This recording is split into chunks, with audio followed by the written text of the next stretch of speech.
Welcome back, everyone. This is Eskimo Brothers Reviews. My name is Soyboy Beta Cuck, 69, of course, and this here is my associate Shadowman0050. East Side. East Side. Now, today we are reviewing a Quentin Tarantino film again, just like the previous one. This one is The Hateful Eight, which is the 8th Quentin Tarantino film, and also next in line from our previous film, Django Unchained. So that was a pretty simple move. It takes place mostly in one area. However, leading up to that, it involves 4 different people, and they are on their way to a place called Red Rock, which is a city in Wyoming. I don't know if it's a real city in Wyoming, but for this story, it is in Wyoming. So you guys can do the research. I don't get paid for that. So these 4 people are traveling to the city in Wyoming to cash in on some bounties. And if you watch the previous review we did, it was about Django Unchained, about a couple bounty hunters. This is kind of similar in that way, where you have also multiple bounty hunters just trying to make a quick buck. The difference between this and Django Unchained is this is probably like 10 years after, 10, 15 years after. Yeah, Django was a couple years before the Civil War. This is like right after. Yeah, so this is right after the Civil War. But kind of similar thing. So it is like a Western type film. And, it is also action, thriller, mystery. It has chapters. I think it was like after the first 2 chapters, I think there's 5 or 6, it all takes place in one room. Yes. Which is pretty cool. Yeah, so it's, to me, that would seem like theatrical. Like it was, theater production will have acts, act 1, 2, 3, whereas this one has chapters. And it also reminds me of a theatrical production because it takes place in primarily one area. Whereas, if you ever watch any theater, there's not a whole lot of movement. It's kind of difficult being in one single stage. So, Yeah. So that kind of reminded me of theater, which I really enjoyed. But yeah, again, the 4 people going from one place to another to collect cash for the bounties. However, they run into a nice blizzard, and they have to settle down at a haberdashery. What is that? Honestly, I had to look up what a haberdashery was as well, and the definition was very unclear. So it basically said that something about a store ran by a haberdasher, which is not helpful at all. No. So we had to go to option 2, which was look it up through a different way. And so apparently a haberdashery is a place where a clothes maker, sells like men's clothing, which once the people in the story get to this haberdashery, it seems they might have some stuff to sell. It seems like kind of like a general store with Shadowman was saying it's kind of like a bed and breakfast, kind of like a hotel, which definitely was what it seemed like. So yeah, I imagine just a small little bed and breakfast in the late 1800s, just like a general store as well. So they end up going there to settle down for a bit, waiting for the storm to blow over, and they run into some people there that aren't typically there, and that's where the story goes on. It gets interesting and fun and exhilarating. Bloody, and yeah, it's a nice little thinking story. So, Yeah. So that's all I'm gonna say about that without completely ruining it for the people who want to continue watching. It's a mystery type where you gotta figure out who isn't who they say they are. Yes. There's a lot of trickery and illusions going on. So, with that being said, this was my 3rd time watching this film. It was Shadowman's first. So, what was your thoughts on this? I liked it. We just watched Django Unchained, and that's a Western, Quentin Tarantino. So there was a certain expectation going in, and I enjoyed it quite a bit. I think more so than Django Unchained. Oh, Though. so Shadow Man is it's official, a Quentin Tarantino super fan. You heard it here first on Eskimo Brothers Productions, episode 16. That's Quentin Tarantino's 8th movie? Eighth, allegedly 8th. I've only seen 5. Alright, I'm 3 not a more to super go. fan, then. Yeah, so this was, it's a 2-hour, 47-minute film, according to Netflix, which is on currently as of February of 2021. So if you guys want to go watch that, it's on there. They do also have a 4-episode extended version, which is probably a little over 3 hours, and they just break it down because it is a long time to watch a film. So I do recommend that as well. So yeah, we talked about it being like a theatrical kind of production. The audio and just visual scenes I thought were amazing in this, in addition to the story. But in terms of audio, just like other Tarantino films, there's very like clear dialogue. There's no muttering. There's nothing like that.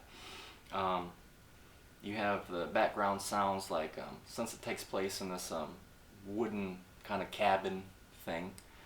For most of it, you have like wood creaks, like creaking of the wood sound. You'll have and them walking, the boots on the the wood boots floor. and the spurs. Mm-hmm. You have wind, since it is in the middle of a blizzard. You have those wind gusts that you can hear and the whistling. The blizzard in Wyoming. Yeah, that's not a good place to be. There's a fireplace going, so you hear the wood crackling in the fire. So that kind of sets it up. And there's just so much snow, and it just kind of makes you feel like you're there with the audio and visual hints. It's like, oh, I'm kind of in this place. You'll notice a lot when they're talking, you can see their breath, so you know it was actually cold. Yeah, when yeah. they're filming. So that's a pretty good part of that is, getting into the actual acting. Mm-hmm. Is that. In addition to what he said with the, you can see their breath, just like Django Unchained, you have these, I'd say like illusions, even though they're not really illusions, they're just kind of like highlighting on these certain things. You have certain spotlights that come down, and with that you can see like dust, you can see smoke. They are smoking tobacco pipes, so you can see the smoke with the light. It's a nice little play. You can see that. See smoke, dust. Just all kinds of like stuff in the air. Steam from the hot coffee or the food that they're eating. Mm-hmm. So that kind of also is like, oh wow, look at this visual effect here. It's actually real, and it kind of helps you like. It's like you're actually there. It's like you're a person in that room with all the rest of them. So I thought that was really good by Quentin Tarantino. I like that both this and Django have their fair share of comedic lines. Mm-hmm. So I felt maybe a little more so in this one. There's a few more lines that were gotta laugh. And most of them are, or at least what I saw was Samuel L. Jackson. Yeah. Was a big part of that. Yeah, he was pretty funny. If you haven't seen Tarantino films, he does like to keep a lot of the same people in there, which I really like. It's a different story with a lot of the same, people playing different characters. Samuel L. Jackson was very funny and also a tough badass. Yeah, that's true too. He's got some really good scenes. I like his character in this. Yeah. I guess we didn't mention who's in this film. Samuel L. Jackson is in it. I really liked Kurt Russell is one of the main characters, and he's got this sexy ass Western look where he's got like this mustache that goes into his sideburns, kind of like Martin Van Buren, the 9th president. 8th. Ooh, 8th president, 8th movie, The Hateful Eight. There's nothing that really goes along with that. No. Uh, so yeah, he has this nice look to him. All the other characters, same thing with them too. They have what appears to be accurate depictions of the times, of the clothing that they wear, the things that they might say. It's a fun little thing for it visually. Jennifer Jason Leigh Yeah. is the lead female. Mm-hmm. She isn't very sexy in this film, but she's like the main character in Fast Times at Ridgemont High, and she gets naked a few times in that, and just magnifique. Yeah. She might get naked in this one too. You never know. I haven't seen the extended. Yeah. So I guess I gotta watch to find out. Yeah, you'll have to watch to find out. Yeah, so yeah, just in addition to the overall scenery, which, by the way, I don't know if it's actually filmed in Wyoming, but it looks like Wyoming. It looks like the Rocky Mountains, in the middle of a snowstorm. Very beautiful. Yeah, the whole thing visually is very appealing. Speaking of visual appeal, if you like to see full frontal nudity from men, this has you covered. Yeah, there's some of you out there, I'm not going to name you specifically, but you know who you are. You'll enjoy that. You get to see some testicles. Yeah, which, hey, you gotta see testicles from time to time. Why not, right? Oh, also, if you like blood, you're gonna love this too. There's a lot of that everywhere. So, you know, your classic, Western type thing. There's a lot of good versus bad, good versus evil, and it's prevalent. Let's just say that. You know what I kind of found weird is in all that time, no one had to go take a shit. There's an outhouse. This is before indoor plumbing, so they would have had to have gone out into the storm. But you'd think someone of all those people, would have had to at one point. Yeah, you would think that. I mean, I feel like Quentin Tarantino, he would definitely show them taking a shit. Like that's kind of the style. So, but yeah, there wasn't that, which is a little disappointing. Yeah, Kurt Russell's character, I'll go back to that. He was like a lead kind of Western guy. He with that look, and to me, he reminded me a lot of John Wayne characters, and just the way he spoke, and the things he spoke about. Yeah. So if you're a John Wayne fan, you might enjoy this too. When these, 4 characters, like I mentioned in the summary, show up, there's a lot of suspicion, because they show up to this place where they expect people to be there, and it's completely different people they're unfamiliar with. It's a little different. Samuel L. Jackson's character frequents this place, and he finds some things very suspicious. So throughout this whole time, you have all these people, going to Red Rock, and they need to get cash in their bounties, cash in their dead bodies, gang members or murderers or whoever it is. And so in the beginning, Kurt Russell's character and Samuel L. Jackson's character are suspicious of one another, because they're both in it for the money, and they don't want one person to kill the other person and take their bounties and blah blah blah, all that, and they start to trust each other a little more, and then they find out that, oh, there's all these other suspicious people that they need to worry about too. So everyone's on high alert, because there's all this money involved, and just strange things going on. It's real suspicious. And I mean, one of my favorite characters was a guy who goes by Senor Bob, and he just the way he talks, the things he says are funny and different, and the way he's dressed is just extremely suspicious too. He's always like hiding his face, it seems, and he's always squinting his eyes, make him seem a little, like, I guess, untrustworthy, I would say. Just the things he does, and it's interesting. But I have a small spoiler alert when it comes to Senor Bob Yeah. and his demise. I feel like you would have wanted to keep him alive.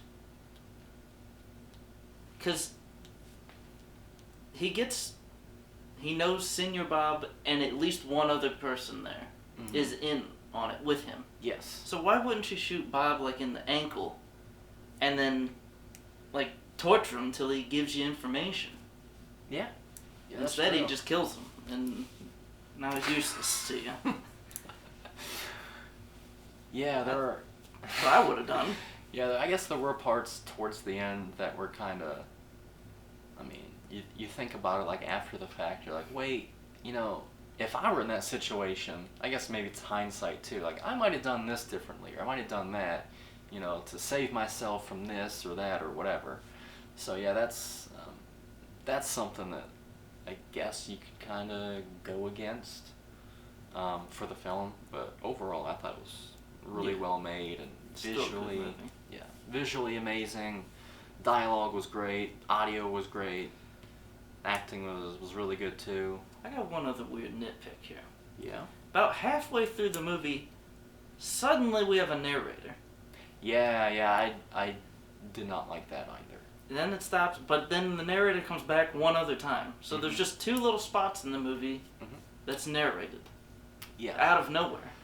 Yeah, that's about halfway through the film. So, wait, what? Yeah. I had to sit there and think, was there a narrator at the beginning? There wasn't. Yeah, halfway through the film, something happens, and then it goes to the next chapter, the next scene or whatever, and there is suddenly a narrator kind of describing, you know, the events that are going on, and I think it was like 15 minutes passed was one of the first things the narrator says. Yeah. You know, 15 minutes have passed from this thing happening to what's going on right now. But I feel like you could have easily just kind of shown, like, or some dialogue about what these people are doing after this event occurs, and it would be perfectly fine. But, you know, that's whatever. I did think that was a little off, and actually a little off-putting, too. Yeah. Just suddenly there's this other voice that's not a character, which I discussed, like, with the audio and the visual aspects. Like, it seems like you're kind of there at times, so that kind of breaks it, and kind of shocks you a little bit. Yeah. Do you have anything else in addition? No, I think that was my last... thing to say. Okay, which means episode 17 is Shadowman's pick, and what is it going to be? So we've been doing, our last two have been modern movies that take place way back when. So let's do our oldest movie yet, shall we? Let's take it back to 1962. Oh. Dr. No, the first official James Bond movie. Ah. James Bond. I love Daniel Craig. I'm really excited to see this one. Sean Connery. Alright. Pierce Brosnan is going to kill it in this one.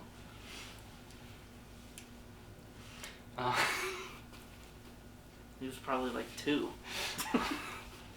Hey, you gotta get them started when they're young. You know, toddler actors, you know, right. They just get better. Nothing ever happens, like, nothing bad ever happens to young actors. Like, they live completely great, amazing, successful, happy lives. Right? Right?